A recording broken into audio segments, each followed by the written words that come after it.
Kwa miaka mingi toka 1989 tumekuwa tunawasaidia watu kwa namna mbalimbali, hasa kupata huduma stahiki.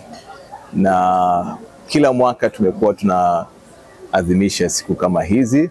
Tunatumia kama platform kwa ajili ya kuweza kuwakumbusha zaidi wananchi kwamba bado janga letu lipo, hata kama limepungua, lakini tuwe makini.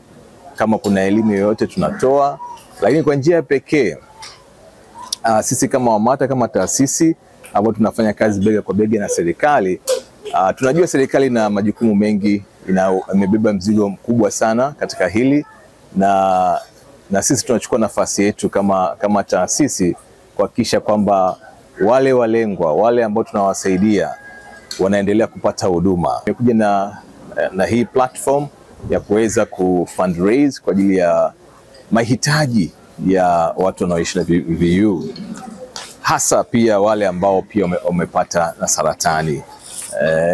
Kwa kipindi kirefu kidogo, watu wengi ambao wamekuwa wanaishi na VVU, kuna baadhi ambao wamepata pia saratani. Kwa sisi tumejikita sana kuwasaidia hawa watu. Tumeanzisha platform hii ya Afya Fund ambayo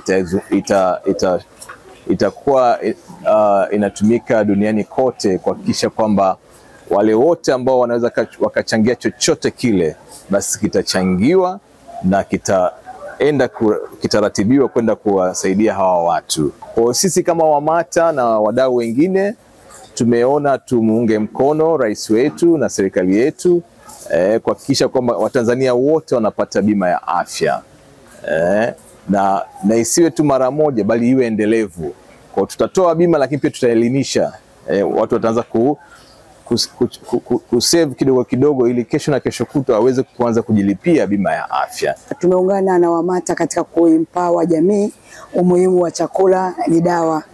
Si unajua hawa watu ambao tayari wako kwenye maambukizi ya VVU wanahitaji wapate chakula bora sahihi, na kwa kulitambua hilo, Dokin Organic pamoja na taasisi ya WAMATA tukaungana pamoja katika kufanya kitu kimoja, kuweza kufikia jamii kwa ajili ya kuwapa elimu ya afya kupitia vyakula vyetu vya asili.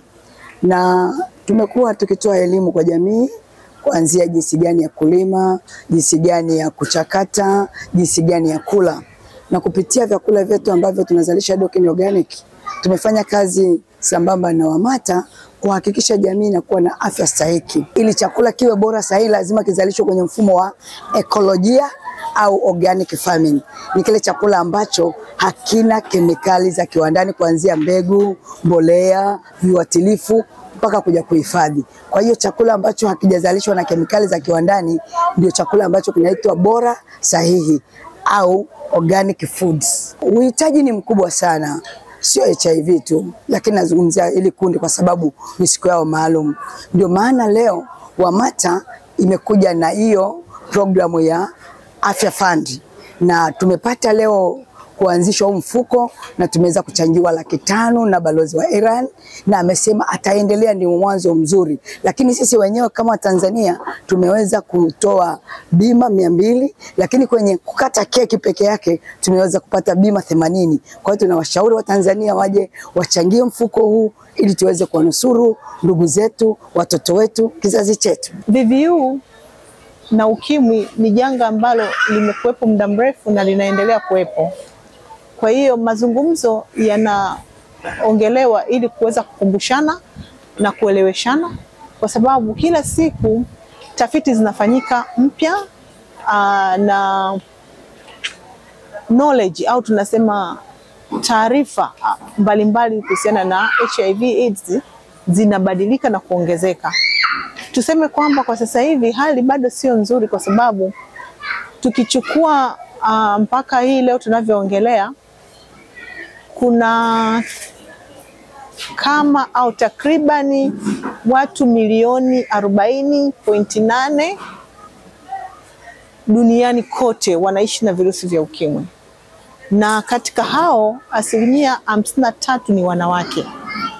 Kwa hiyo sasa tunapaswa kuongelea masuala mazima ya VVU, na hasa tukiangalia mahusiano ya kijinsia ambayo yako katika jamii yetu.